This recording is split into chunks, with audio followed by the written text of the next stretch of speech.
بسم الله الرحمن الرحيم الحمد لله رب العالمين والصلاة والسلام على سيدنا ونبينا محمد وعلى آله وصحبه أجمعين. اللهم تقبل منا وتب علينا يا أرحم الراحمين.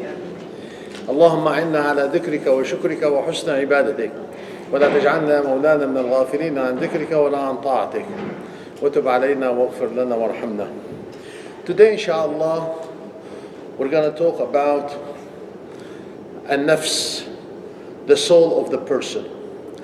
And this was suggested by the sisters, and they gave me a book they call Emotional Intelligence.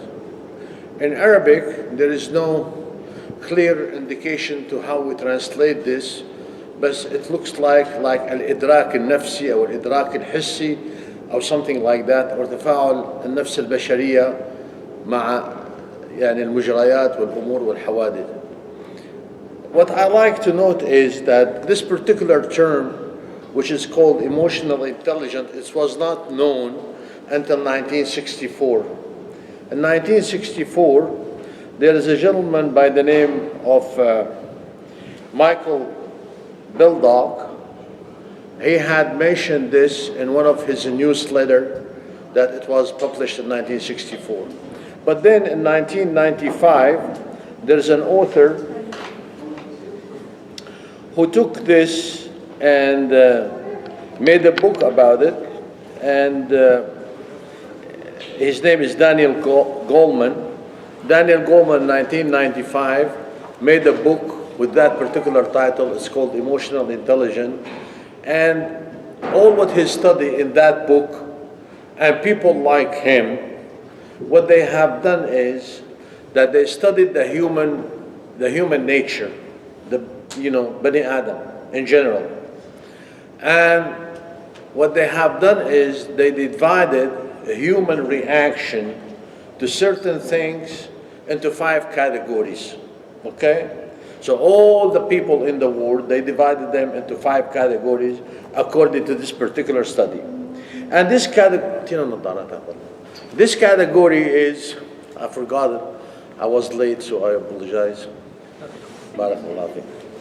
And according to them, that those 5 categories are, I'm going to put them in English, and I'm going to give the translation into Arabic.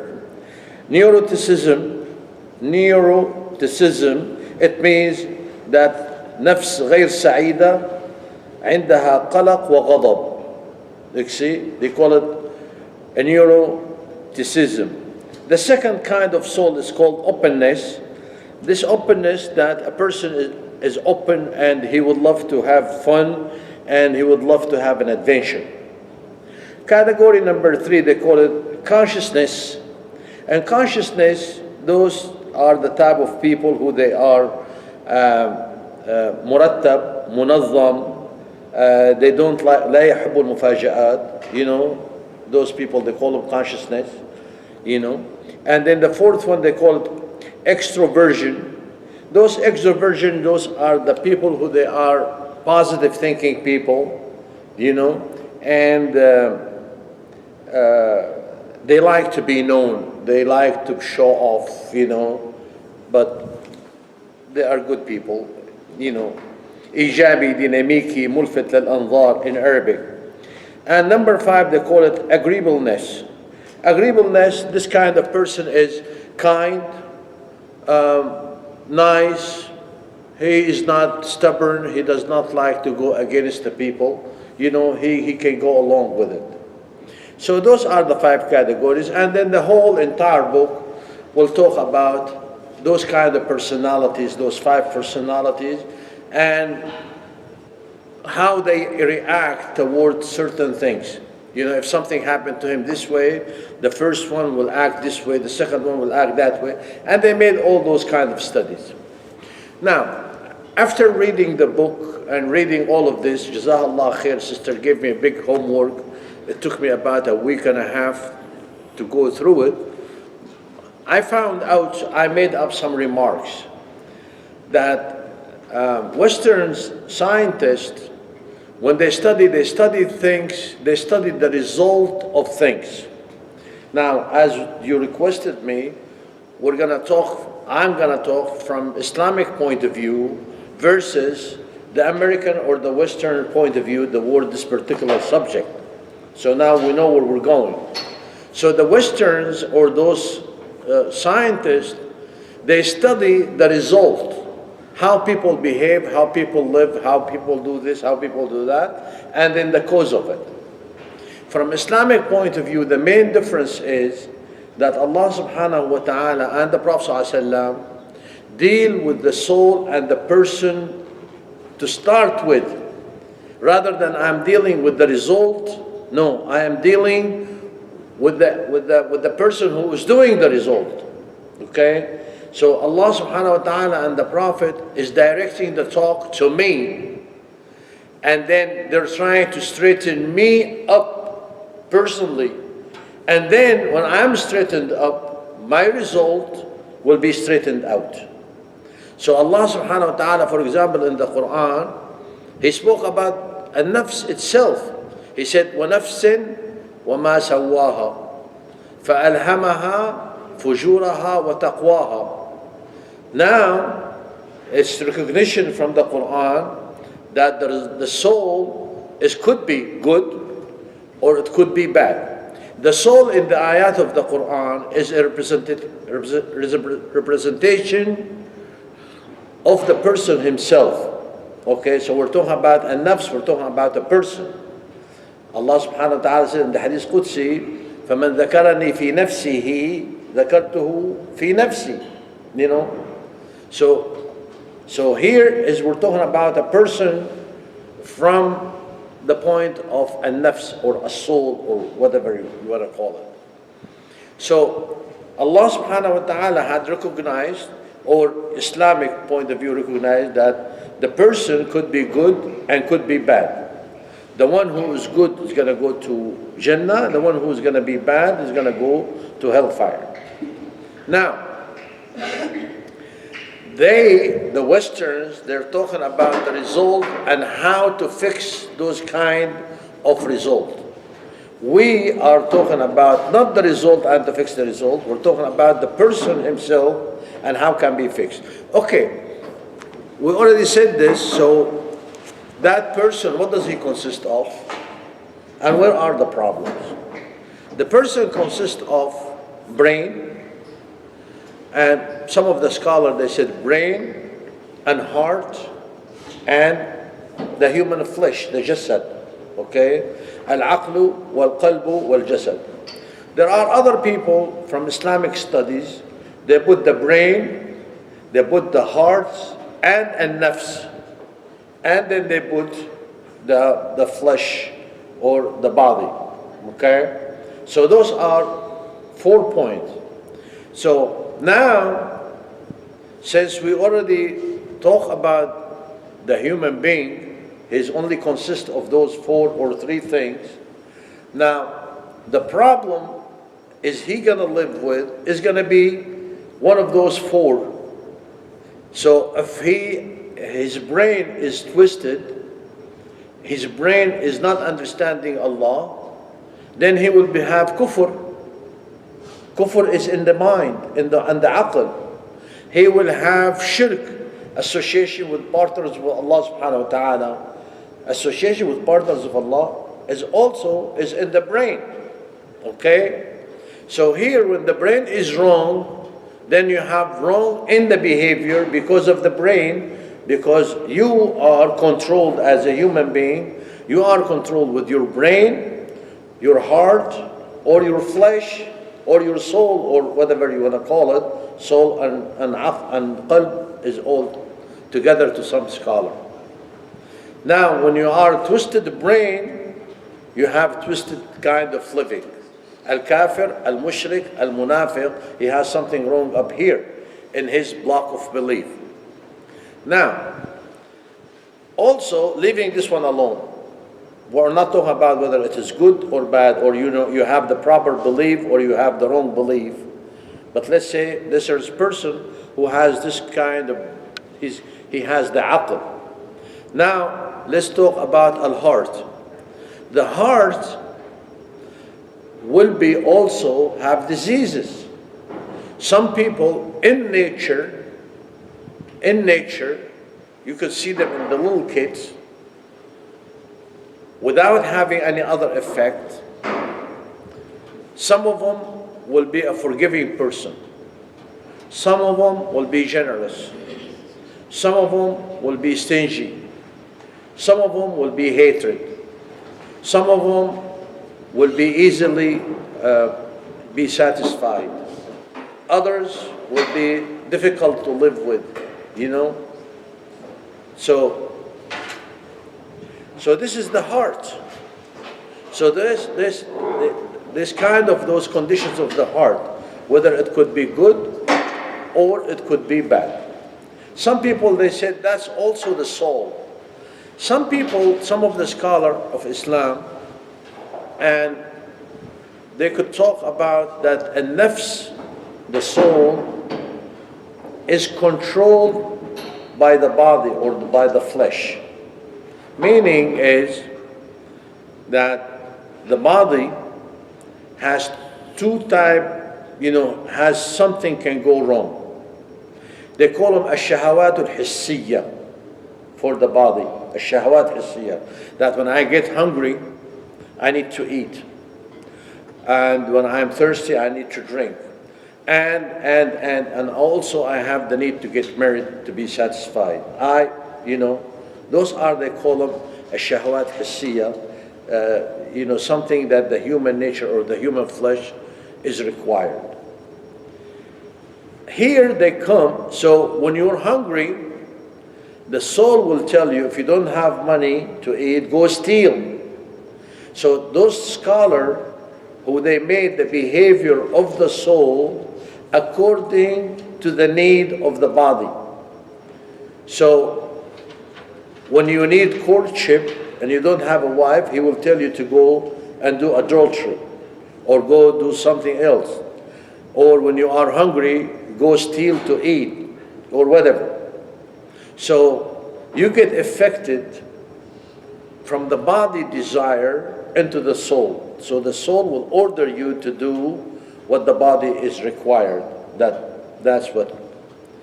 And also, they said the soul is a vehicle to satisfy the heart and to satisfy the body.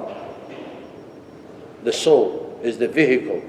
So we see it from the body point of view. When you are hungry and you don't have money, the body with that particular need will order the soul, and then the soul will tell you to go steal.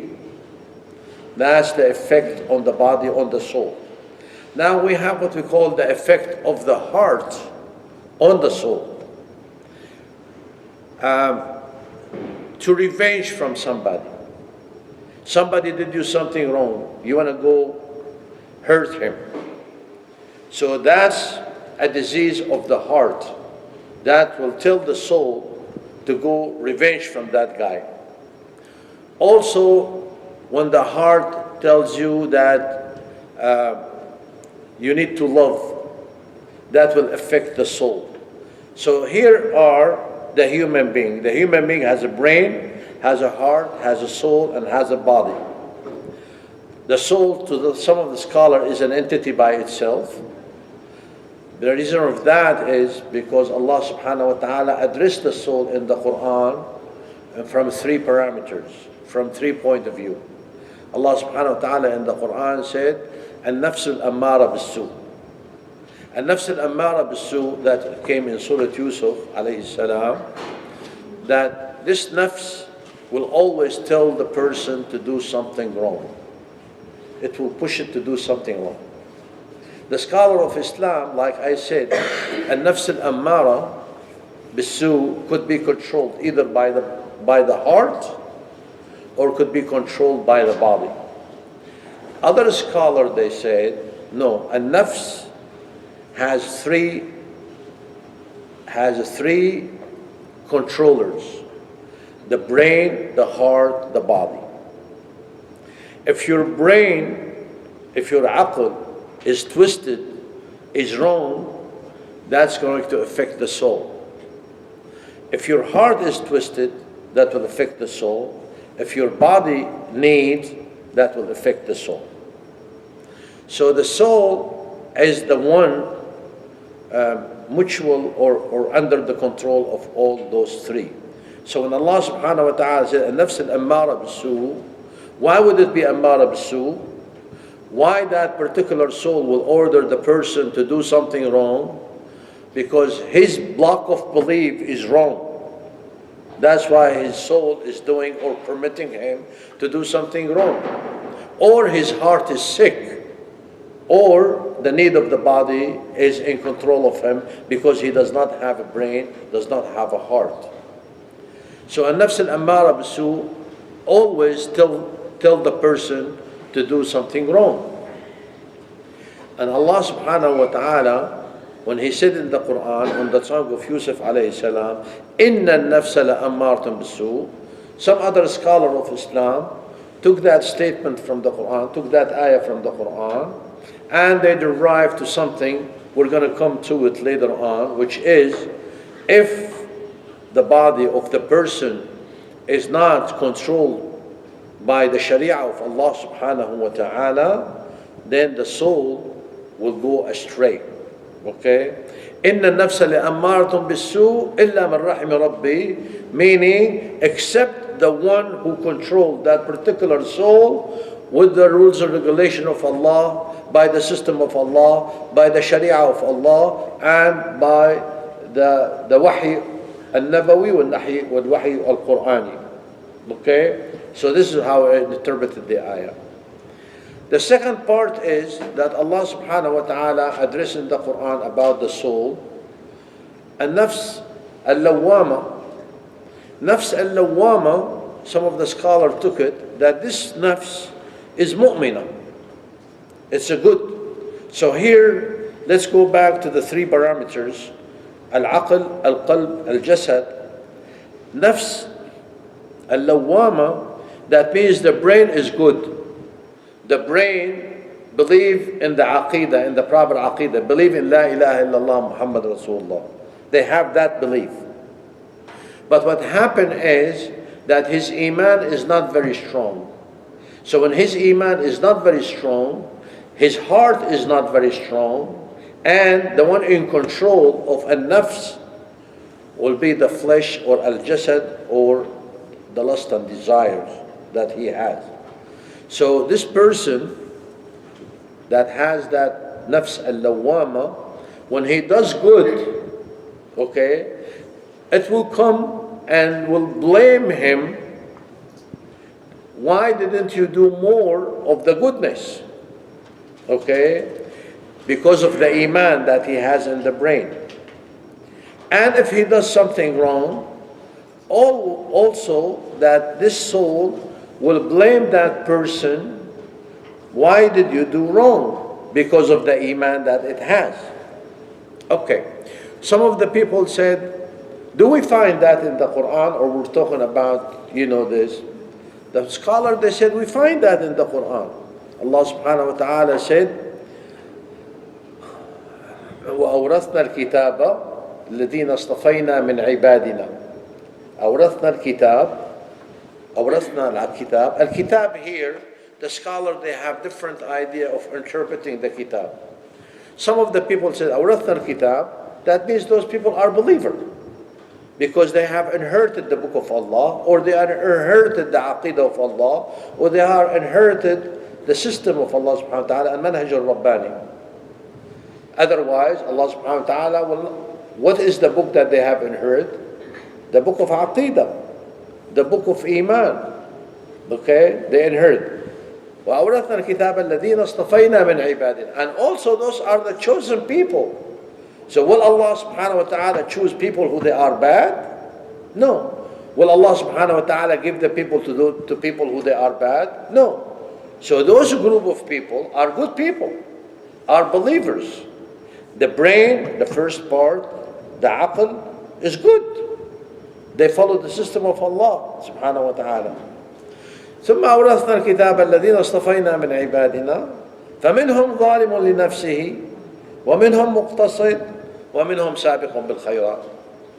So they said those three categories are the categories that Allah subhanahu wa ta'ala mentioned about al-nafs. Al-nafs al-ammara bis-su could be nafs mu'mina, but the iman is very weak. The lust and the desire of the heart is controlling the nafs. ومنهم مقتصد. مقتصد is a nafs al-lawwama, they call it. Nafs al-lawwama, when you do good, it will blame you for not doing more good. And if you do bad, it will blame you for doing that particular bad. وَمِنْهُمْ سَابِقٌ بِالْخَيْرَاتِ. And this is the third soul where Allah subhanahu wa ta'ala mentioned in the Quran, النفس المطمئنة. النفس المطمئنة, iman in the brain is good, iman in the heart is good, and he is in controlling that. The brain and the heart is controlling the soul, and the soul down is the opposite, they say, is controlling the body rather than the body is controlling the soul. Okay? So this is from Islamic point of view, studying what they call it, the emotional intelligence. So now, we're going to go into another phase. Yes? So I just want to make sure that I understand what you're saying. You understand what I said? I just want to make sure you're saying that the nafs is not in control. Not in control? The nafs is not the one that's doing the action. It's the desire of the brain, the heart, and your body that is telling the nafs what to do. Okay, now I made a mistake. I talked too much about to control, about that being a nafs in command. Mm-hmm. That's what you got the point. Yeah, yeah. But in the last 30 seconds, the three. I mentioned the opposite. The opposite. I mentioned the opposite, that before that the body, the jasad, is controlling a nafs, or the heart or the brain. But when the heart and the brain, they become good, they make the nafs controlling the jasad. So it's flippant. It's a two-way street. But I talked too much for 5 minutes about the first part, and the second part went zoom in 30 seconds. That's where I made the mistake. But I want you to take care of that. Yeah, so if the body is healthy, and the brain is healthy, and the heart is healthy, the nafs will be mutmainna. Yes, and then a nafs will be good, yeah. And then the nafs will be controlling the body. Even though that I have a desire to eat, and I don't have money to eat, but I'm not going to steal. I have a desire for courtship, okay, but I'm not going to do haram because my mind is set right and my heart is set right. It is very difficult with all the scholars, whether they are Westerns or Islamic, to know the relationship between those four parameters of the body that I have mentioned. So the subject is not easy. It is a difficult subject. If you understood what I said, Jazakumullah khair, that would be you're very intelligent. And if you did not understand it, that means I did not explain it very well, because it's a difficult subject.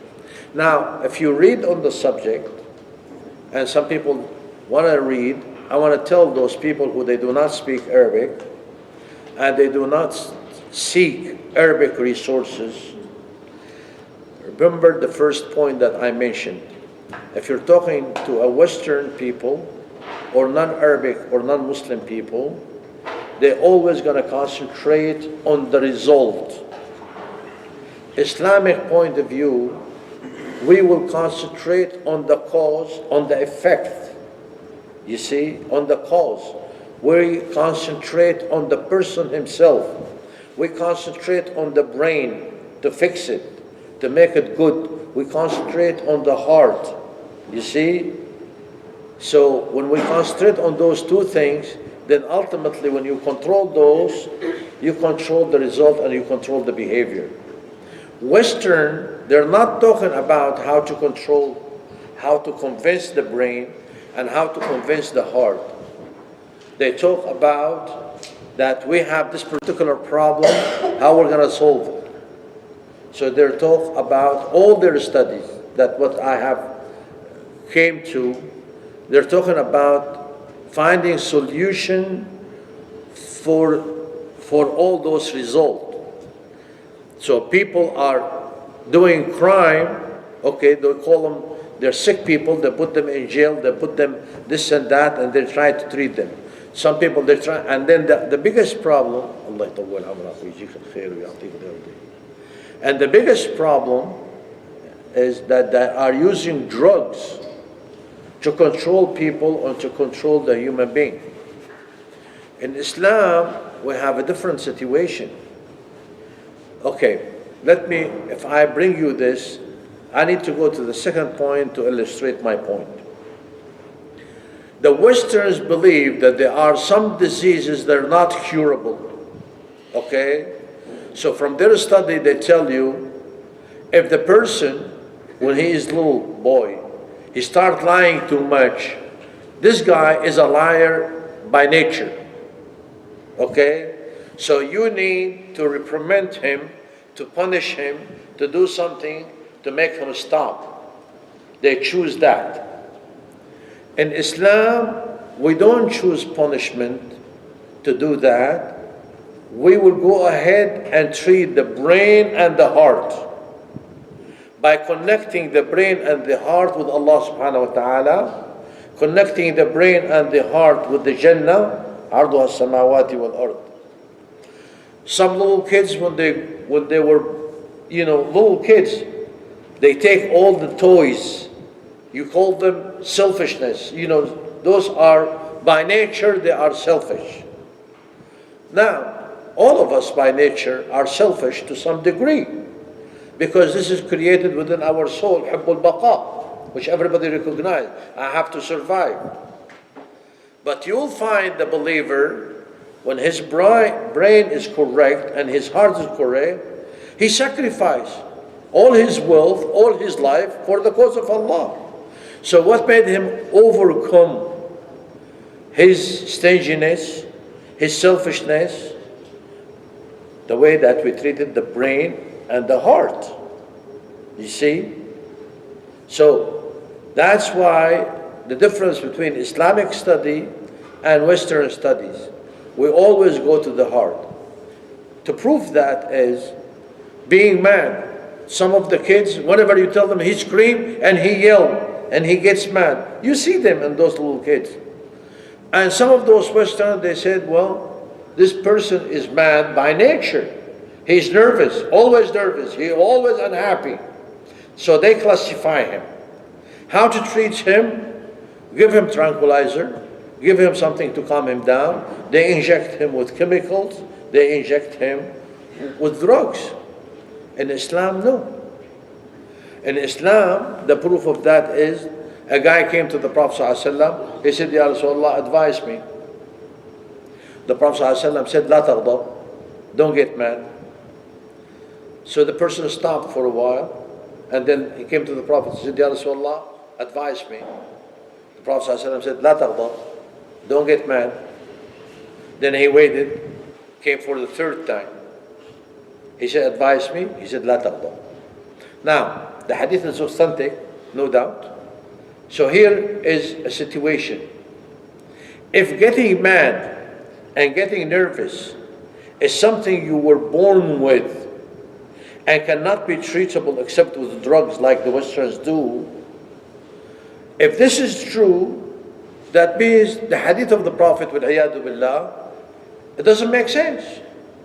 It's not logical. Because the Prophet ﷺ is telling that person, La taghdab, and if this is something embedded in his soul and his body and cannot be curable except with drugs, that means the hadith of the Prophet is nonsense. وَالْعِيَاذُ بِاللَّهِ, it cannot be the hadith of the Prophet ﷺ to be nonsense, because he لا ينطق عن الهوى إن هو إلا وحي يوحى. He is ordered by Allah subhanahu wa ta'ala to see what he says. Now, that means getting mad and getting nervous is curable by curing the brain and by curing the heart. So لا تغضب في سبيل الله, لا تغضب والكاظمين الغيظ والعافين عن الناس والله يحب المحسنين. That means if you train me correctly, you train my brain correctly, and you train my heart correctly, that means I can control my anger. I can control my hatred. I can control this, I can control that. That means it is curable from Islamic point of view, by brain and by heart. Okay? Some people fear. That's another disease of the heart. Some people fear of death. All of us fear of death. Correct? Correct. And Sayyidina Aisha radiallahu anha told the Prophet ﷺ that in the hadith that is authentic in the Bukhari. وَكُلُّنَا يَكْرَهُ الْمَوْتَ يَا رَسُولَ اللَّهِ. Okay? How come then you can find some people, they love to die?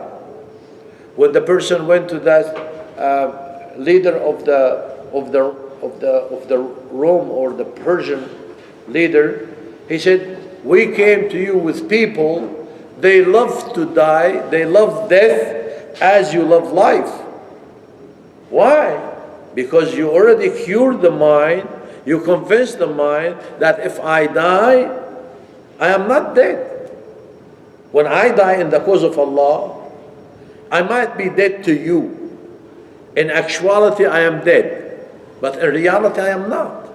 Allah subhanahu wa ta'ala said that in the Quran. وَلَا تَحْسَبَنَّ الَّذِينَ قُتِلُوا فِي سَبِيلِ اللَّهِ أَمْوَاتٍ بَلْ أَحْيَاءٌ عِنْدَ رَبِّهِمْ يُرْزَقُونَ فَرِحِينَ بِمَا آتَاهُمْ رَبُّهُمْ وَيَسْتَبْشِرُونَ بِالَّذِينَ لَمْ يَلْحَقُوا بِهِمْ.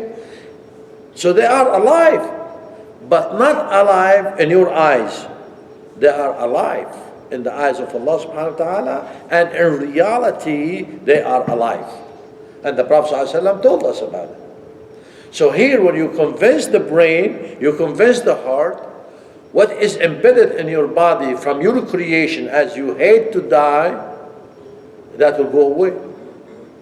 That will go away. Okay, so I'm trying to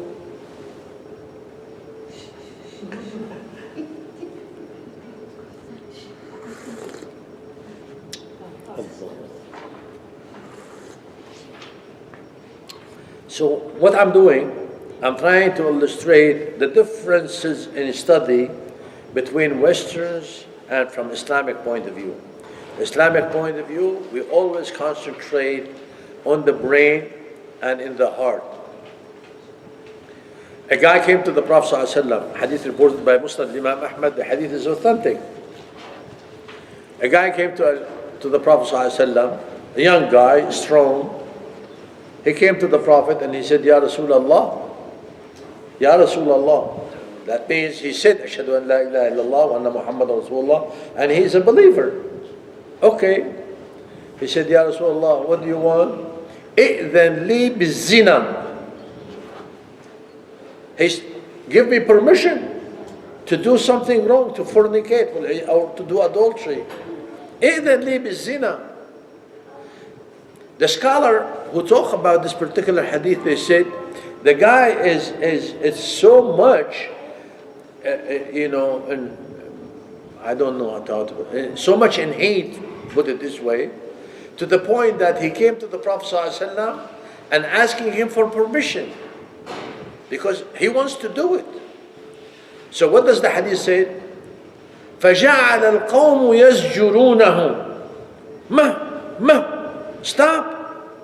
This cannot be asked, And here's the Prophet ﷺ, he said, no, bring him closer. See how the people treat him and see how the Prophet ﷺ treated him. He said, no, make him come close. So he came close. He came so close until he sat, in front of the Prophet ﷺ. Now what am I doing? I'm repeating myself to make it clear to Sister Nashaba and other sisters that Westerns deal with the result. We Islamically, we deal with the brain and the heart. If the brain and the heart getting fixed, that's why we said recite Quran, recite the hadith of the Prophet ﷺ, learn Islam properly. Because if you learn Islam properly, you get fixed. Your brain will become good, your heart will become good, then your soul will become good, and your soul will control your body, and your body will become good. This is the way we go. Okay? So I'm trying to emphasize on this point. I'm going to bring one example, two examples, three examples to get it, inshallah. So the Prophet ﷺ, now, what did he tell him? Did he tell him this is haram? Did he tell him if you do that you're going to go to hellfire? No. He's going to talk to his brain. He's going to talk to his logic. And the Prophet ﷺ said, أَتَرْضَاهُ لِأُمِّكَ? Do you accept that if your mom did a fornication or you did fornication with the mother of somebody? Will people accept this? He said, لا والله يا رسول الله جعلت فداك. لا والله. Nobody will accept, for his mother to do fornication or to do something wrong. And the Prophet ﷺ, in order for him to get him to a clear, this is psychology, to get him, to convince him clearly, he didn't say, would you accept it for your mother and stop? Look what he had done. He said, do you accept it to your mother? And then the person said, no. Because any person who has honor will not accept that for his mother. So the Prophet ﷺ said, as you do not accept that to your mother, people will not accept that to their mothers either. Then the Prophet ﷺ went, do you accept that to your sister, to your daughter? He said, no. وَالَّذِي بَعَثَكَ بِالْحَقِّ. He said, people will not accept. So he went to the mother, daughter, sister, aunt, from the father's side and from the mother's side. لَعَمَّاتِكَ وَخَالَاتِكَ. He's asking, repeating the question and getting from him an answer, no. And then the Prophet ﷺ said, every time, so people, then if you're going to make zina, you're going to make zina to who? To a mother, to a sister, to a daughter, to an aunt, from both sides. And people don't accept that. He's talking to his brain. He didn't tell him, Allah will put you in hellfire. It was not used here. It's talking to the brain. This is all what Islam is all about. Talking to the brain, talking to the heart. When those two get fixed, then the result will become fixed. And then the Prophet ﷺ, on top of all of those things, he put his hand on him and he made a dua for him. Allahumma ghfir lahu, Allahumma tahhirhu, Allahumma. The hadith is authentic from Muslim, Imam Ahmad. Okay? So cure his heart. Look at it, brain and heart. Put his hand on his chest. Allahumma tahhir qalbahu. Allahumma hassin farjahu. That's in the hadith. You see? Allahumma ghfir lahu. The first one, ghfir lahu. Because he thought his thinking was wrong. And if his behavior was wrong. Now we fix the thinking. We're fixing the behavior. We need to fix the heart. So Allahumma tahhir qalbahu. You see? So when Islam order you, la taghdab, he's trying to change your heart, change your brain, not changing the result. That's why the main issue here is to talk about it. So anyway, so this is the hadith of the Prophet ﷺ, and this is our Islamic study is. That's why we tell the people, study Aqidah. Why study Aqidah? Because the disease that comes to the brain from shirk, nifaq, shubuhat, okay, or kufr, wal-iyadu billah. So you need to teach him the proper thing. You need to convince him with the proper thing, okay? All of those people who are coming into Islam, a book came out, Why I Became a Muslim. It's a very interesting book, a very good book. Read that book.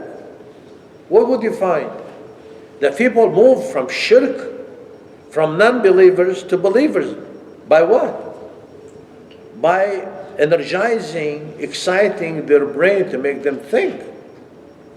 So here, when you convince their brain, they get fixed. And so the same thing.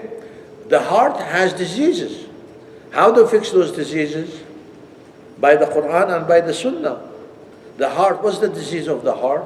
We love, we hate, we hold grudges, we do whatever we want. You go to the Quran, Allah subhanahu wa ta'ala said, وَالْكَاظِمِينَ الْغَيْظِ وَالْعَافِينَ عَنِ النَّاسِ وَاللَّهُ يُحِبُّ الْمُحْسِنِينَ. If you want to become muhsin, then you have to do those things. Okay, if I become muhsin, what do I get?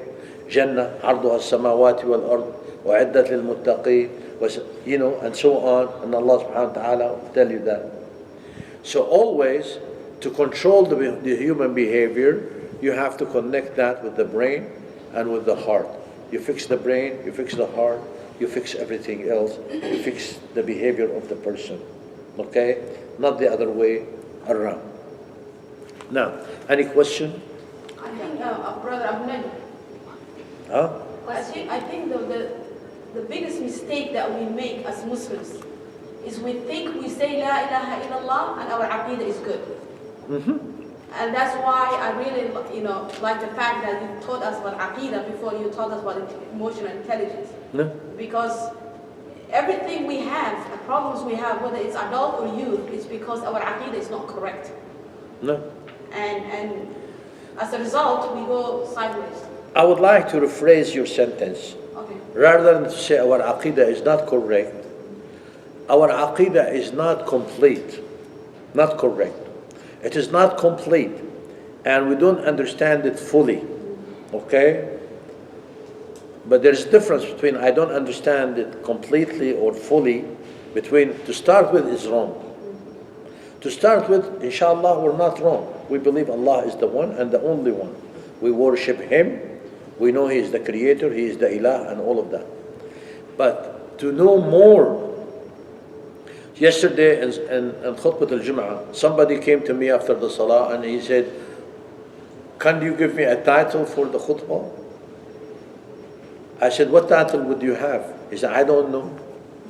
I said, well, when I made the khutbah, I had in mind all the time, everything I'm writing, Allah is Ar-Raqib.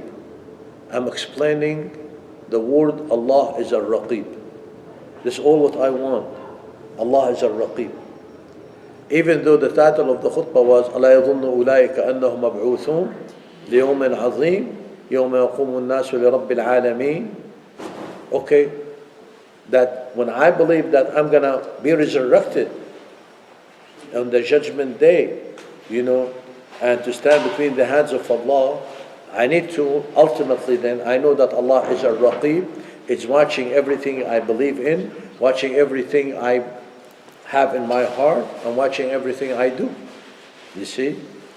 Even though Ar-Raqib, I got concentrated on what you do. He is watching you on what you're doing.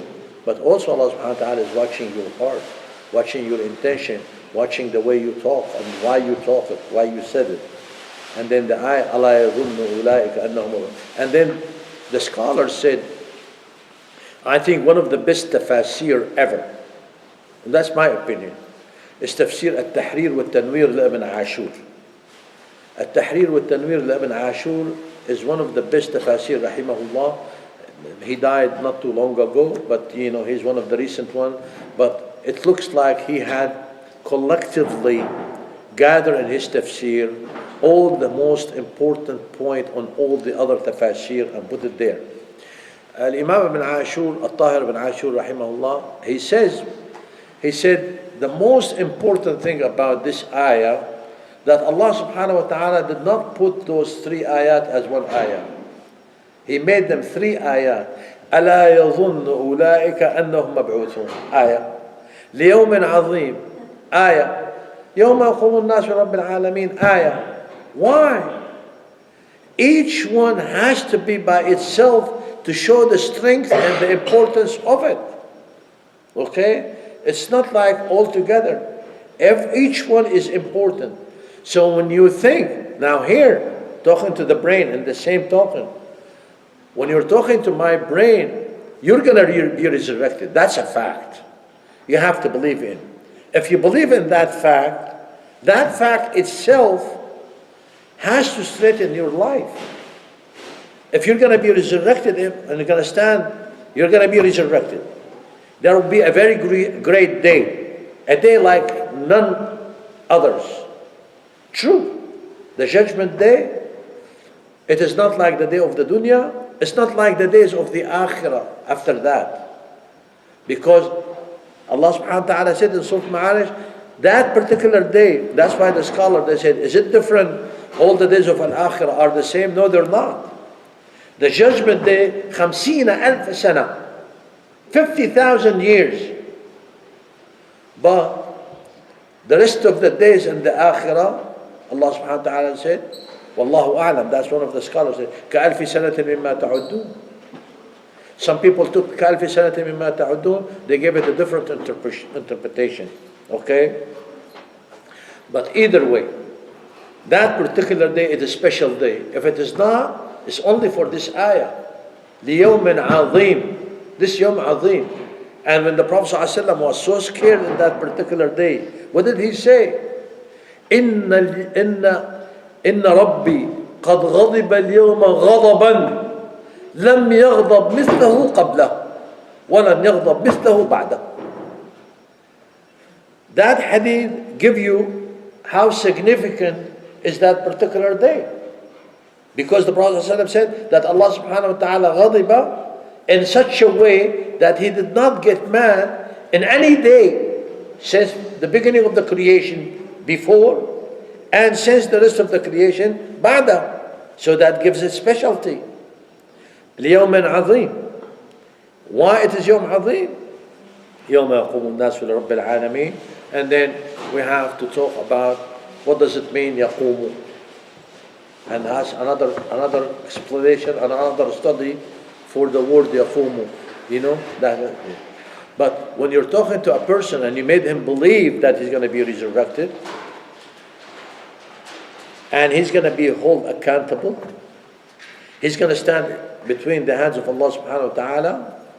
That's why some of the Sahaba, like what came to us in the seerah, that when they stand up for the salah, they used to shiver. They used to be so scared. He said, I'm remembering to stand between the hands of Allah subhanahu wa ta'ala on the judgment day. When I'm standing right now between his hand in the salah, I'm remembering how to stand up between his hand on the judgment day. You see? So they're scared.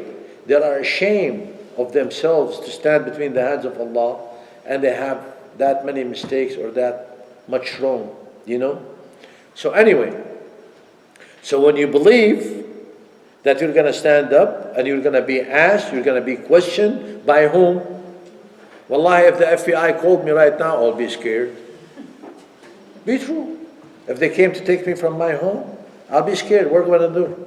How long they're going to keep me? Are they going to torture me? Are they going to do this? Are they going to do that? If you get scared from a human being, how would you get scared from Allah subhanahu wa ta'ala? How would you get scared from the angels that are going to ask you in the grave? All of these, if you really believe, we're talking about the brain, that should have straightened up your action. Tamam? But when I said this before, some people said, then why people make mistakes? We make mistakes because we forget. We make mistakes because sometimes our desire and our body get control of our soul, overcome. We make like that, but Allah subhanahu wa ta'ala, you look, I hope you can see the essence of choosing the word in the Quran and how it is important. وَالَّذِينَ إِذَا مَسَّهُمْ طَائِفٌ مِّنَ الشَّيْطَانِ تَذَكَّرُوا. That means there are two actions here. مَسَّهُمْ طَائِفٌ مِّنَ الشَّيْطَانِ, because their body, their desire, their lust took over. And they forget. Because if they have not forgotten, there wouldn't be the word تَذَكَّرُوا. فَإِذَا هُمْ مُبْصِرُونَ. So look at the word مَسَّهُمْ تَذَكَّرُوا. مَسَّهُمْ تَذَكَّرُوا. تَذَكَّرُوا, the opposite, that there is forgiveness. There you have forgotten. or, and they massahum, that means this is not their standard in living. That means it's something tari. It is not the life itself. Okay? It's your life is good, massahu, they came, something accidentally or something tari, it's not. Massahum طائف من الشيطان تذكروا فإذا هم مبصرون. Okay? And so on. Get a smoker. Show him, as they wrote in the pack of cigarette, smoking causes cancer. You see, they read that. They hear all the information about it, but they still smoke. Yes. Right? Yes. Okay. The kafir is the same way. We tell him who Allah is. We tell him the way to succeed in the hereafter. They choose not to. They still smoke. They're still on the state of kufr. So what do I need to do? My job is over. Allah subhanahu wa ta'ala, فَلَعَلَّكَ بَاخِعٌ نَفْسَكَ عَلَى آثَارِهِمْ إِن لَّمْ يَكُونُوا مُؤْمِنِينَ. Are you going to cut yourself and struggle yourself and be in agony because they did not believe? It's not your job. إِنْ عَلَيْكَ إِلَّا الْبَلَاغُ. You have to tell them. It's only your job is to tell them. I'm a doctor, I tell him, you keep smoking, you're going to have cancer. You're going to have this, you're going to have that. You listen, it's fine. You quit. If you don't listen, that's your problem. You understand? Okay, for smoking, there is a short-term reward. Say what? I can't understand what you're saying. For smoking, they release some hormones which gives you instant feeling of satisfaction. شو right? هذا بيشام محمد؟ بيعطوا هرمونات مشان يعطيك ساتسفاكشن للسيجارت اللي يبطلوا Okay. يعني بيعطوكم شيء ليبطل. So what do you want me to do? So, but Islam, Do you want me to make me the drugs for the kuffar to become Muslim? I didn't say that. I said Islam is going to give you the reward in the long term. So how would you convince the person? It is not my job. My job is to tell him. You see? Yeah. I have to tell him the truth. I have to show him in such a way. I have to talk to his brain. But if his brain is closed up, what do I do? Khalid bin Walid, radiallahu anhu, he became Muslim in the 8th years of Al-Hijrah. When he tried everything. Huh? When he tried everything and nothing passed, he became Muslim. والله ما أفهم شو عم تقولي. Yeah. Continue. So they asked Sayyidina Khalid, you are so intelligent and you're so smart. One of the best leaders in the world in the history is the way, his intelligence, how to direct the battlefield and how to do this, how to do that. Isn't your brain, why your brain did not lead you to Islam? I hope that will answer your question. Isn't it logical question? You're so intelligent. And why you became so late in coming to Islam? What did he say? He said, we were infatuated with big people like Abu Jahl and Abu Flan and Abu, So in their mind, he was convinced that Abu Jahl, which they call him Abu al-Hakam. Abu al-Hakam means, the father of wise, or the father of wisdom. That's how high rank was in Quraysh. They were following him because he is the master, he is the leader. He said, we thought so highly of those people. He was convinced since he was little that those people will lead you in the right way. So they followed them.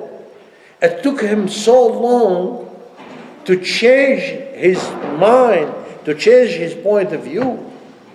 Then when he changed his mind, he became a Muslim. So some people, answering the question, some people, it takes them so much to change their mind. Maybe it takes time to change their mind. Maybe some other scholar, they said, maybe it takes a miracle. Abdullah Mas'ud radiallahu anh was a little boy, very little. He as a person, very tiny, Abdullah Mas'ud. to the fact that when he used to do with the sheeps, the sheep, he was a sheep herder. He used to tie himself with 2, 3 sheeps, because if the wind blew up, that will take him away. He will be blown by the wind.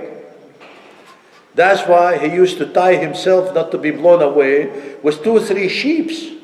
He was tiny. One day in the Medina, the Prophet ﷺ was looking at some date up there, and then Abdullah Mas'ud saw him. He said, لَعَلَّكَ تُرِيدُهُ يَا رَسُولَ اللَّهِ. Maybe you want some of that? The Prophet ﷺ did this. So he climbed. So when he climbed, everybody was laughing, laughing. Why they're laughing? Because his tiny legs are so tiny. When he went up, they saw him. So the Prophet ﷺ said, you're laughing from his tiny, legs? Wallahi, in the leg of him, أثقل عند الله من جبل أحد. It's heavier, on the judgment day than the mountain of Uhud. So this Abdullah Mas'ud, this young guy, he was taking care of some sheep for Uqba ibn Abi Mu'ayd. So the Prophet ﷺ passed by him in the desert of Quraysh, in the desert of Mecca. So they saw Abdullah Mas'ud. Abdullah Mas'ud was a young guy with all those sheep running around. And the Prophet ﷺ said, give up some of the milk. Give up some of the milk. What did he say? They said he was about 14 years old. He's not like an older guy.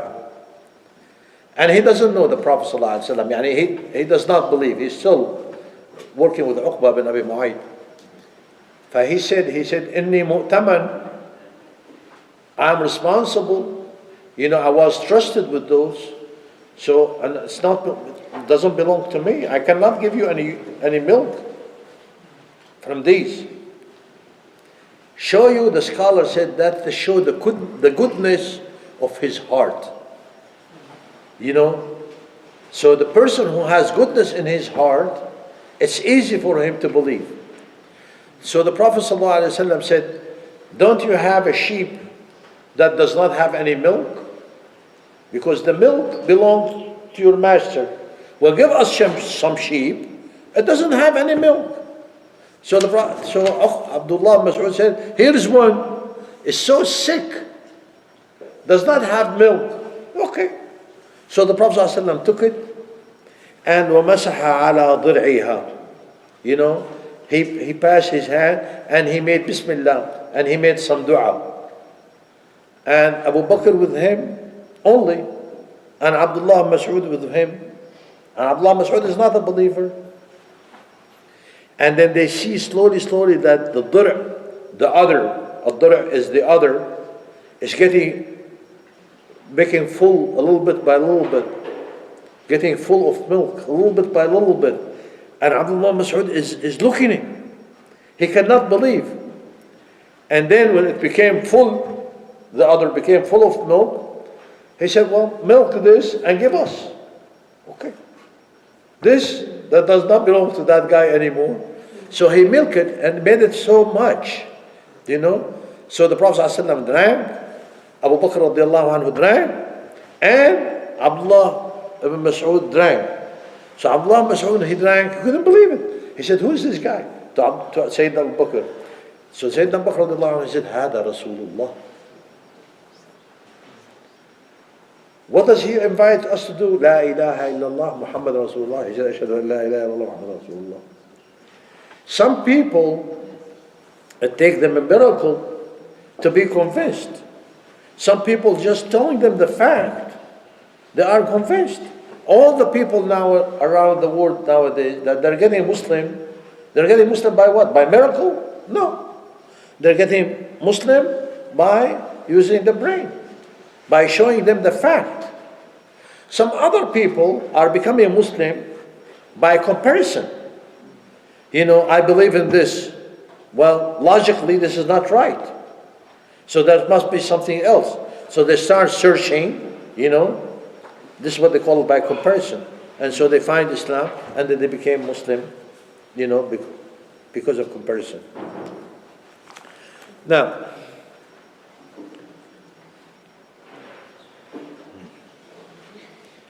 they said here, as a result of what we talked about, is صلاح العمل مرتبط بصلاح القلب. The better the heart that you have, the better the work and the deed that you will have. And you also have with your children, for your children and your friend, you have to take care of their beliefs and what they affect their heart. And be careful of two things, shahawat and shubuhat. The two main problem with any person is shahawat or shubuhat. Shubuhat, misunderstanding, confusion. A lot of people, they give confusion. I was talking to one of the kids who smoke, and I catch him accidentally, by Price Chopper. He's one of our community here, and I feel like all the children of our community is like my children. I have to worry about them. So he was trying to run away from me. I grabbed him. I said, come on, why are you smoking? He said, well, I'm sorry, trying. I said, come on, talk to me. I'm not telling nobody, it's going to be on YouTube. But we're not mentioning no names. So I told him, talk to me. And I talked to him. And I took time, like we stood for about 45 minutes talking. I made the guy open up. I want to get to the root of it. And it is very important. Somebody convinced him with misconception. Somebody had convinced him with one misconception. What is it? You're not going to believe it. Somebody, older person, told him, if you are a man, listen to this, how they play with the mind. If you are a man, before you make a decision, you try everything once. In order for you to know what that thing is, you need to try. Don't make judgment that smoking is not good. Smoke a cigarette, then decide. Smoke a drug, and then decide. Drink alcohol, then decide. I used to be an electrician, and our teacher, when we were learning, he said something you'll never forget. He said, electrician make mistake only one time. Because if you're working with voltage and electricity, you make mistake one time, that means you're dying after that. That's why you cannot repeat the mistake. So we need to teach those children that sometimes one mistake will make you dead. Maybe you're dead for life. All those people who they are on drug addict, what they did, they tried it once. So this false idea, they convinced him with it, then he became a smoker, running away from his parent. Maybe he will steal money to buy cigarettes. Maybe he will borrow money and not pay it back to buy. And the same people with drugs. Try it once. You try it once, you become a different person. When you become a different person, you get hooked. Then you're lost. You're lost. A lot of our people, our children, we know them in the community because of a doctor have prescribed for them, some tranquilizer or some calmers or whatever they do, or sometimes I don't know those names, all of them. Those kids, they become hooked. And now their parents are struggling with them. You know them, you see them here. Their parents are struggling with them because they made the mistake. They believe, they listened to that doctor, Western doctor. You should not. One mistake. So that's why I'm talking about the misconception. Misconception may kill a person. That's why Muslim people in Islam, we deal with misconception a lot. We warn about them. Misconception, shubuhat, and also shahawat. And one of the schools, our school right here, I don't know if you know about them or not. There was a sign of those girls moving, I'm sorry, it's the school of Oklahoma. And I was talking to the principal over there.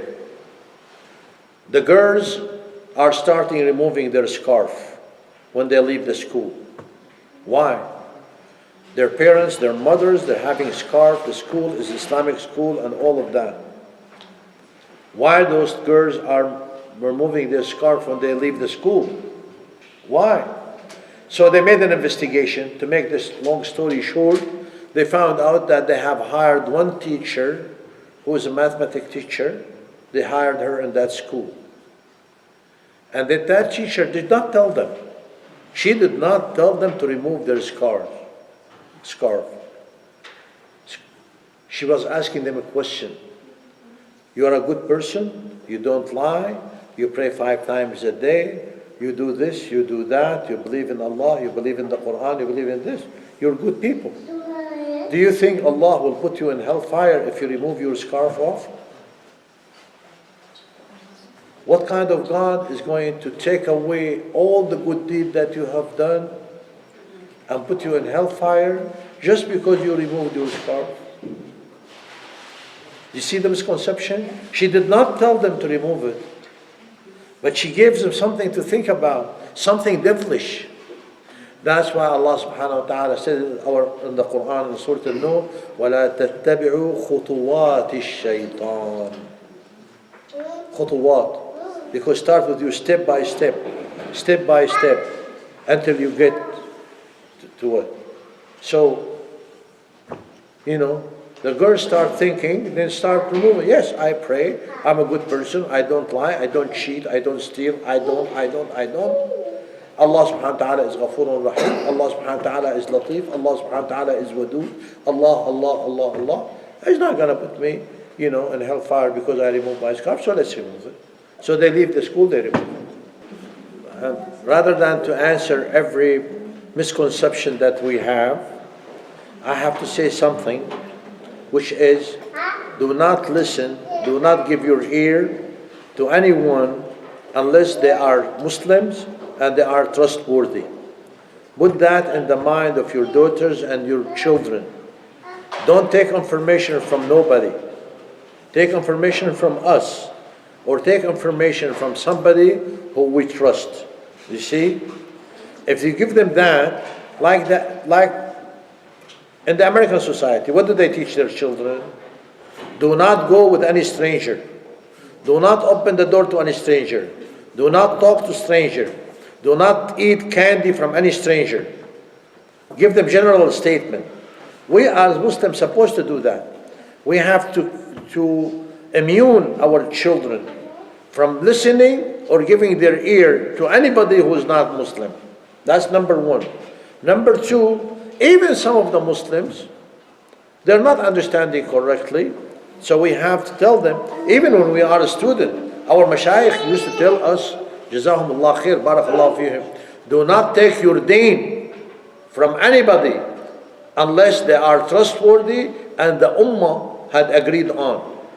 That's why you find all the ummah, they are following Al-Shafi'i, Al-Imam Ahmad, Abu Hanifa, Al-Imam Malik.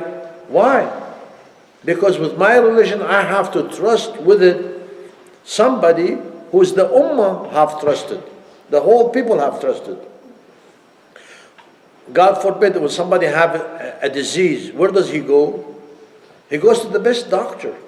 Even if he goes to a doctor and give him an advice, sometimes said, I don't know, I need to take another opinion. One of us, if a doctor said that you need an operation, really? Well, before you cut me up open, I have to go see other people, because it's your health. Your deen is more important than your health, it's more important than your body. Okay? Because your body affects you in this dunya. Your brain, your belief, your iman, your aqidah will affect you in this dunya and in the hereafter. So anyway, we have to teach our children not to listen to nobody except that they are trustworthy. And if you don't know, you tell them about somebody who you trust to let them go and talk to. And so the first one we came up with all the study is that in Islam we said the good behavior is connected with the good of the heart and the belief. The second one, الاهتمام بما يصلح القلب وتبيين المفسدات من الشهوات أو الشبهات. We're talking about the misconception, that's important, and talk about the lust and desire to be controlled by the Islamic understanding. And some of the scholars, they said, if you know Allah subhanahu wa ta'ala, now you asked me earlier how to convince a person, The right? right thing. Huh? To do the right thing as per Islam. Okay, perspective. so the scholar said, first of all, you have to tell them who Allah subhanahu wa ta'ala is. Any person, anywhere. They have to talk about what is Allah subhanahu wa ta'ala to you. What Allah subhanahu wa ta'ala have done to you. Who you belong to. You belong to Allah subhanahu wa ta'ala. Who is Allah subhanahu wa ta'ala? Talking to him about the names and the attributes. Teach them about Allah subhanahu wa ta'ala. When you teach them about the sustenance of Allah, you teach them who Allah subhanahu wa ta'ala, you're supposed to generate in their heart the love of Allah subhanahu wa ta'ala. When you love Allah subhanahu wa ta'ala, then you obey Allah subhanahu wa ta'ala. And when you love Allah subhanahu wa ta'ala, you obey Him. You teach them the result of obedience to Allah subhanahu wa ta'ala. What is that result? Allah subhanahu wa ta'ala told us in ayah number 97 of Surah Al-Nahl. Allah subhanahu wa ta'ala said, you know, والذين آمنوا فلنحيينه حياة طيبة ولنجزينهم أجرهم بأحسن ما كانوا يعملون. This is the ayah. The key in that ayah, وَلَنُحْيَنَّهُ حَيَاةً طَيِّبًا. He will live good life here and the hereafter. Even though some of the scholars said that hayat tayyiba here, Allah is promising them in the hereafter. Some other scholars said, no, hayat tayyiba here and hayat tayyiba there. Good life here, good life there. Some of the scholars who they took hayat tayyiba in the hereafter, they connected it with the ayah of Surah Taha. وَمَنْ أَعْرَضَ عَنْ ذِكْرِي فَإِنَّ لَهُ مَعِيشَةً ضَنْكًا. Over there. Even this ayah in Surah Taha, وَمَنْ أَعْرَضَ عَنْ ذِكْرِي فَإِنَّ لَهُ مَعِيشَةً ضَنْكًا. Some of the scholars said in the dunya and in the akhirah. You see, it's both of them. In the dunya and the akhirah. Those people who they do not connect with Allah subhanahu wa ta'ala, they're going to live in agony. They're going to live in torture. Even though they might be rich, they might be this, they might be that. Like I said last session or the one before last is, some people seek happiness and sa'ada, and they think people that sa'ada comes from wealth. That's why people, they're running after making money because they believe money will make them happy. No. Some people will run after position or degrees or whatever, or a rank. They believe that if I become a soldier, big one, then, then I will be happy. If I become the director of such and such company, I'll be happy. From Islamic point of view, happiness is from Allah. Happiness is a result. It is not something you can get in your action. Many people who they are millionaires, they're not happy. People who they have position, they're not happy. Look around you. Do you know who commits suicide in the United States? Number one. Read the statistics. Statistics was published by the American government. The people who commit suicide in the American society are the rich and the famous. So richness does not bring you happiness. Being famous does not bring you happiness. Position. What does bring you happiness? Your happiness to believe in Allah and the Prophet ﷺ. عَجَبًا لِأَمْرِ الْمُؤْمِنِ إِنَّ أَمْرَهُ كُلَّهُ لَهُ خَيْرٌ إِنْ أَصَابَهُ شَرٌّ صَبَرٌ وَإِنْ أَصَابَهُ خَيْرٌ شَكَرٌ. He's happy. He's happy. Imran bin Hussein, Sahabi. All of you know Imran bin Hussein. After the death of the Prophet ﷺ, He has a problem. He stayed laying down in bed. Read the seerah of Imran ibn Hussein. He stayed laid down in bed. He cannot get up. 30 years. Not 30 days, 30 years. They made a bed and they cut a hole under the bed for him to go to the bathroom from that particular hole. They come and they visit him. He is smiling. How could you be smiling? If I have a toothache, I'm jumping up and down and screaming and cussing and doing this. Why? He said, اختاره الله رضيه الله لي أفلا أرضاه لنفسي. Allah accepted that for me. Shouldn't I accept that for myself? Taslim, rida, happiness. You know,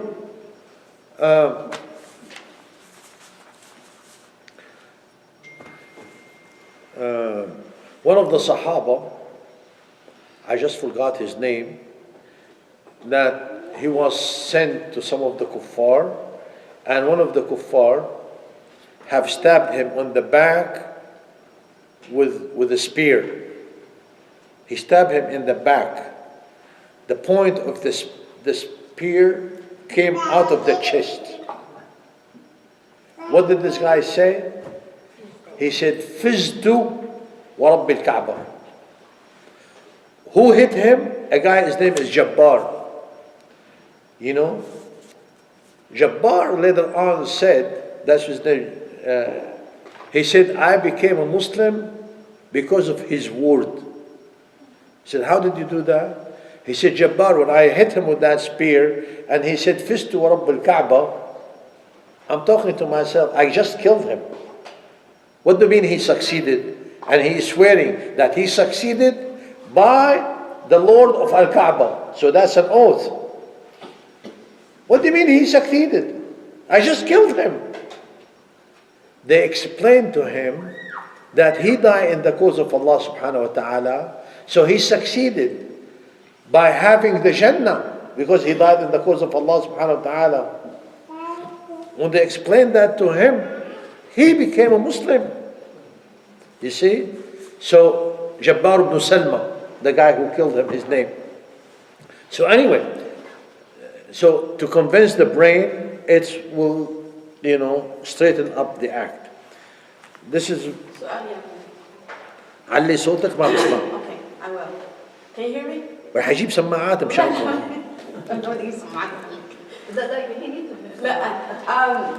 I have a question. You say there are three types of nafs. النفس الأمارة بالسوء والنفس اللوامة والنفس المطمئنة. The three. The one that is prone to evil, and the other extreme, the one that is satisfied, mutma'inna. I think many of us fall into the third category, which is the nafs al-lawwama. But what causes the fluctuation? Why are we, some days this is the most pious person, and the next day I'm going down the hill? What's causing the fluctuation if the brain and the heart have this good seed in it?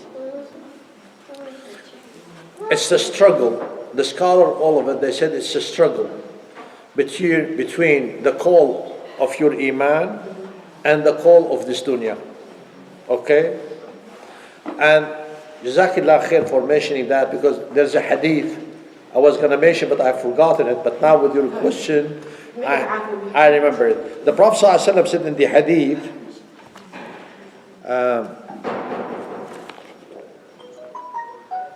قال عليه الصلاة والسلام فيما يرويه عبد الله بن مسعود رضي الله عنه, said, إن للشيطان لمة بابن آدم. A shaitan has a round, lamma is a round with ibn Adam. وَلِلْمَلَكِ لَمَّة. And al-malik, you know, has also a round with you. فَأَمَّا لَمَّةُ الشَّيْطَانِ فَإِعَادٌ بِالشَّرِّ وَتَكْذِيبٌ بِالْحَقِّ. Shaitan, when he comes with you and he comes with his round around you, he will tell you to do something wrong, and he will tell you not to believe the truth. Somebody needs to pay money, okay? The shaitan comes to him, they said, Yeah, Uthman. So a shaitan comes to him and said, you're going to be poor. You're going to need this money. You're going to do this. You're going to do that. That's why Allah subhanahu wa ta'ala said in Surah Al-Baqarah, الشيطان يعدكم الفقر ويأمركم بالفحشاء والله يعدكم منه مغفرة ورحمة فأما لمة الشيطان فإعاد بالشر وتكذيب بالحق. The round of the shaitan with the human is to order him to do something wrong or to deny the truth. Okay? And we brought the example about when you need to pay money, a shaitan will come to you and say you're going to be poor, you're going to need this money, so don't do it. And وأما لمة الملك فإعاد بالخير وتصديق بالحق. لمة الملك, you know, the Malik, when he comes with you, and he will order you to do the goodness and to believe in the truthfulness or the truth and whatever Allah subhanahu wa ta'ala had promised you. فَمَنْ وَجَدَ ذَلِكَ, the one who sees around with the angel, okay, فَلْيَعْلَمْ أَنَّهُ مِنَ اللَّهِ. Allah subhanahu wa ta'ala had helped you with it. And you make thankful to Allah subhanahu wa ta'ala. And وَمَنْ وَجَدَ الْأُخْرَى, when he see whatever the shaitan is telling him, go do something, say something bad, envy this guy, steal this guy, hurt this guy, spoke bad about this guy, or go do something wrong.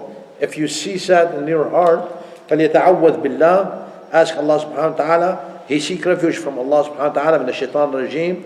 ثم, then the Prophet ﷺ have recited the ayah, ثم قرأ الشيطان يعدكم الفقر ويأمركم بالفحشاء. This hadith is authentic from Sahih at-Tirmidhi. So this is the struggle that you have always between the call of your body, shahawat al-dunya, and between the call of your iman. When this becomes stronger, you do wrong. When this becomes stronger, you do right. You see? And so on. So this is the struggle.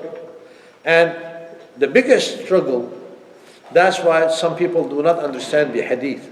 And I'm sorry to say that. But some people, they said the hadith of the Prophet ﷺ, he said, يأتي زمان على أمتي, there will be a day of my ummah, يصبح أحدكم مؤمنا ويمسي كافرا. ويمسي مؤمنا ويصبح كافرا. And this hadith, they're talking about, some of the scholars, they talk about that ash-shahawat. This hadith is not about shahawat. This hadith is about shubuhat. You see? That's why the difference between iman and kufr is shubuha, not shahwa. That's where the misunderstanding comes from here. You know, shahwa, I make mistakes, but doesn't make me kafir. It makes me a sinful person. I make istighfar, I make tawbah, I'm okay. Shubuha, you misunderstand, you speak something about Allah is not correct, you deny something of Islam, muttafaqan ala sihhatihi, you become kafir. So here the difference between kafir and mu'min, it is not between mu'min asi and mu'min, sinful mu'min and Muslim. Mu'min is not sinful. You see where that hadith is supposed to be categorized? So this is what's important. Can the guys ask questions? Can we ask questions of the guys? تفضل. So I'm confused.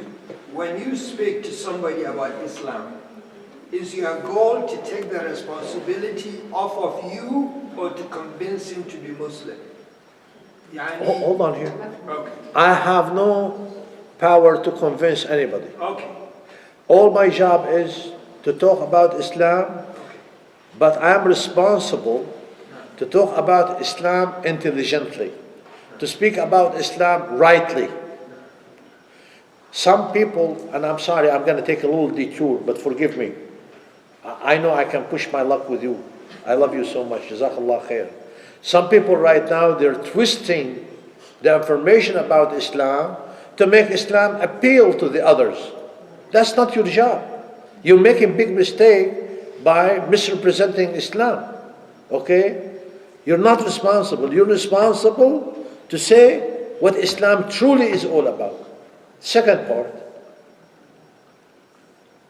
That's That's generally, yeah. So the first is to take the responsibility. وَقُلِ الْحَقُّ مِنْ رَبِّكُمْ فَمَنْ شَاءَ يُؤْمِنْ. And then, إِنَّكَ لَا تَهْدِي مَنْ أَحْبَبْتَ وَلَكِنَّ اللَّهَ.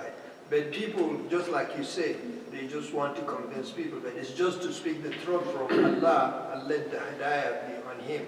Is that the right thing we should do? Right? Can You answer? may I rephrase that? Yes. It is not that I want to convince. I love to convince. Because of the reward from Allah subhanahu wa ta'ala. When the Prophet ﷺ told Sayyidina Ali, the hadith in Sahih Muslim and Ahl Sunan, لأن يهدي الله بك رجلا خير لك مما طلعت عليه الشمس. If Allah subhanahu wa ta'ala guided to Islam one person, that would be better than whatever the sun is going to shine on. Because of this, I will do my best to convince somebody. That's a desire, but it is not in my hand. That's the fact. Okay? So we don't want to confuse ourselves between the desire. So when you talk to me, you want to convince people? Yes, I would love to. But that's not my job. That's the job of Allah subhanahu wa ta'ala, to convince people. إِنَّكَ لَا تَهْدِي مَنْ أَحْبَبْتَ وَلَكِنَّ اللَّهَ يَهْدِي مَنْ يَشَاءُ. But I'm responsible to represent the true thing about Islam. Okay? تفضل يا حبيبي. Two questions. يا حبيبي. Okay. يا رب. One question you seem to answer 80%. Was just asked Daqa about the heart and the brain. When the heart and the brain are not right, we seem to do wrong, right? What is the role of the shaitan in this? We always blame shaitan, make me do this, make me do that. So what is the role of the shaitan playing here? Okay. First of all, the shaitan has a role. No doubt. The Prophet ﷺ, we just mentioned the hadith. لَمَّا لِلشَّيْطَانِ. But the problem is you. Okay? If you listen to him, the shaitan is talking to all of us equally. Okay? The Prophet ﷺ said, each one of you has with him his own shaitan. And all our shayateen are kuffar. That's a fact. So I don't have a good shaitan. I have a kafir shaitan. This kafir shaitan is going to order me to do what? To do kufr and to do ma'siyah and to do denial. Now, the fact that Allah, this is what the scholar said, listen, Ibn al-Qayyim radiallahu anhu said, the fact that Allah subhanahu wa ta'ala made hell and heaven for you, because you are responsible, right? So let him, or let everybody else, shayateen al-ins wal jinn, shaitan from human being or from jinn, let them talk to you any way you want to. The decision is up to you. Okay? They're gonna get their punishment. No doubt. But you, if you listen to them, that's why Allah subhanahu wa ta'ala said in Surah An-Nur, وَلَا تَتَّبِعُوا خُطُوَاتِ الشَّيْطَانِ. Allah subhanahu wa ta'ala said in Surah Al-Rum, إِنَّ الشَّيْطَانَ لَكُمْ عَدُوٌّ فَاتَّخِذُوهُ عَدُوًّا إِنَّمَا يَدْعُو حِزْبَهُ لِيَكُونُوا مِنْ أَصْحَابِ السَّعِيرِ. Do not follow the shaitan and the steps of the shaitan, because he takes you one step at a time. Open the TV, turn on the TV. That's one step. Turn on to channel so and so. That's the second step. Turn on to other channel where you're going to see something wrong. That's the third step. Why don't you get up and drive your car and go to such a place? Fourth step. Why don't you do this step by step? That's why the Prophet says, "La tabi'u khutuwat ash-shaytan." Okay? That's one. And Allah subhanahu wa ta'ala is saying, a shaitan is your enemy. He has taken you as his enemy. Why don't you take him as your enemy? You see? The decision maker is you. You listen to him or you don't listen to him. Okay? The people who listen to the shaitan, the people who they have lack of knowledge. For example, the scholar, when they say this, they said an example.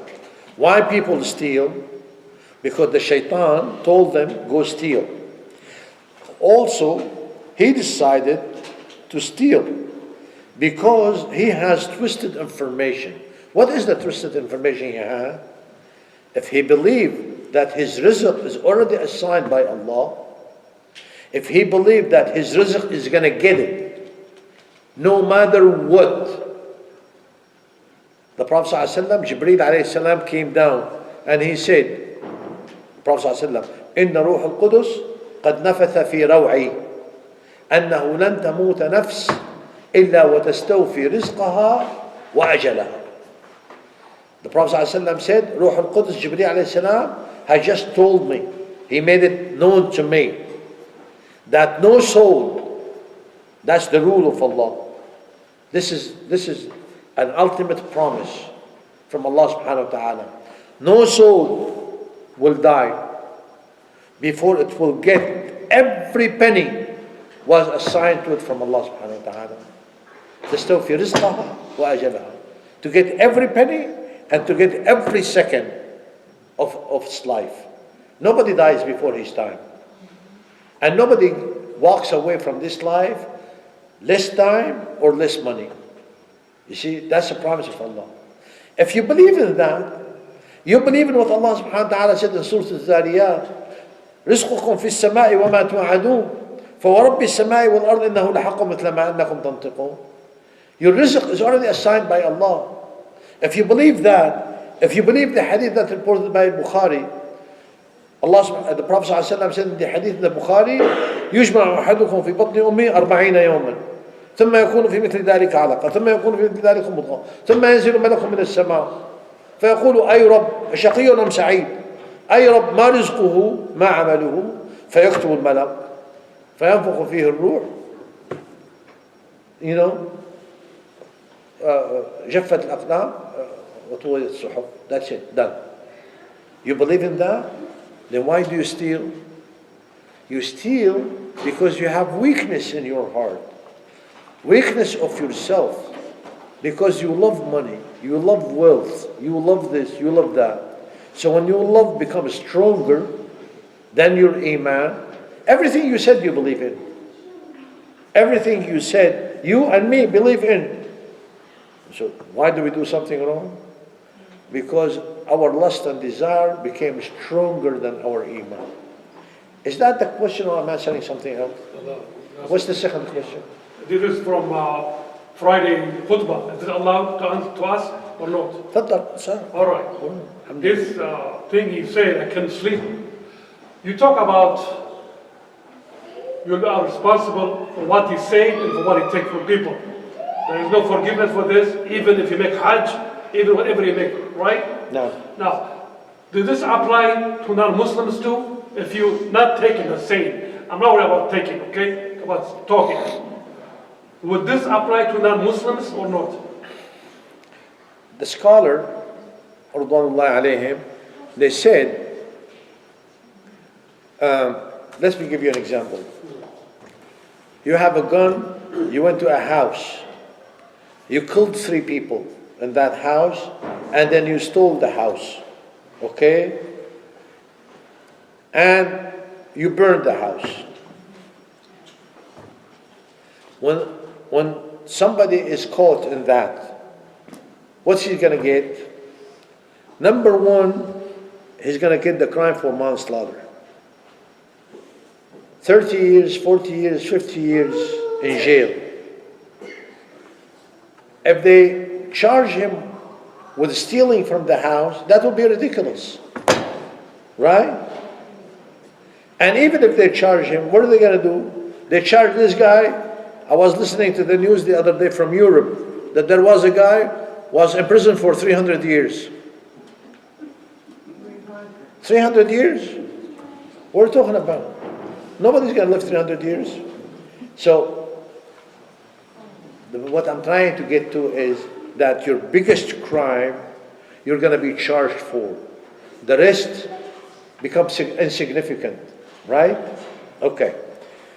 In Islam, some of the scholars, they took this, they said, لَيْسَ بَعْدَ الْكُفْرِ ذَنْبٌ. Those are kuffar. He's going to be perpetually in and hellfire. Okay? So what do you need more than that? So they're going to be perpetually in hellfire. This is it. Some other scholar, they said, no, they're going to get punished for this and this and this. He said, how do you have this? Allah subhanahu wa ta'ala says in the Quran, رَبَّنَا آتِهِمْ ضِعْفَيْنِ مِنَ الْعَذَابِ وَالْعَنْهُمْ لَعْنًا كَبِيرًا. You see in Surah Al-Ahzab. So some of the people who misguide people or they make people twisted, they pray, those people who they pray to Allah subhanahu wa ta'ala on the judgment day, that those people give him ضعفين عذاب, twice, double the punishment. And Allah subhanahu wa ta'ala other surah said, وَلِكُلِّ ضِعْف. They're going to get it, you know. And then another ayah of the Quran, the scholars stopped by and said, وَزِدْنَاهُمْ سَعِيرًا. We increased the punishment for them. So some people, they said what I said in that one, and some other they said, no, they're going to get punished more and more for this. And beside, and some other scholar, they said, Allah subhanahu wa ta'ala is fair and just, will deal with each one according to what he has. The opposite to that question, if the non-Muslim is doing something good in this life, what is going to happen? The scholar answered that also by saying, if the non-Muslim, they did good in this life, Allah subhanahu wa ta'ala will make their life here in this dunya better. So they will get paid for whatever goodness that they have done here. So when they die and they go to Allah subhanahu wa ta'ala, they have nothing. Is that what you want? Let's reverse. If I'm the one who say bad thing about non-believers, are they going to come and hold me responsible for that? If you misguide the non-believers? Not misguided. Talk about them behind their back. Well, okay, here's another two questions, another two answers from the scholar. They said, as a Muslim, I must have what they call it khasa'is. I must have characteristics. My characteristics as a Muslim, that I don't cheat, and I don't lie, and I don't speak bad. As a Muslim, I'm my character. Okay?